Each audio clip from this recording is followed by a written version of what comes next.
तमु लोसार तथा बन्दीपुर भ्रमण वर्ष 2025 को समापनको अवसरमा बन्दीपुरमा ऐतिहासिक विशाल कौरा नृत्य प्रदर्शन गरिएको छ।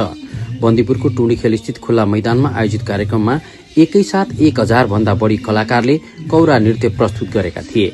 विभिन्न समुदायको प्रतिनिधित्व गर्दै आफ्नो मौलिक जातीय पोशाक र वेशभूषामा सजिएका कलाकारहरूले एउटै मञ्चबाट प्रस्तुत गरेको कौरा नृत्य हालसम्मकै सबैभन्दा विशाल भएको पर्यटनविद एवं कार्यक्रम संयोजक हरिसिंह गुरुङले बताए।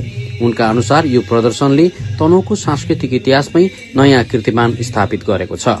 हाम्रो लोसार हाम्रो कौरा, कौराको उद्गमस्थल तनहुँ हाम्रो गर्व भन्ने नाराका साथ आयोजना गरिएको यस कार्यक्रमको उद्देश्य तनहुँको सांस्कृतिक पहिचानको प्रतीक कौरा नृत्यलाई अन्तर्राष्ट्रिय स्तरमा थापित गर्दै सांस्कृतिक पर्यटनको प्रवर्धन गर्नु रहेको थियो। कार्यक्रममा गुरुङ समुदायसँगै मगर, कुमाल, दरै, बाहुन छेत्री, नेवार लगायत विभिन्न जात जातिका कलाकारहरूले आफ्नै मौलिक पहिरनमा एउटै मञ्चबाट कौरा नृत्य प्रस्तुत गरेका थिए। कार्यक्रममा तनहुँका विभिन्न 8वटा विद्यालयका विद्यार्थी सहभागी थिए।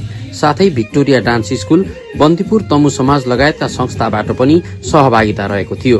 विविधताभित्रको एकता झल्काउने यस सांस्कृतिक प्रस्तुतिले बन्दीपुरको पहिचान र गौरवलाई अझ सशक्त बनाएको सहभागीहरूले बताएका छन्।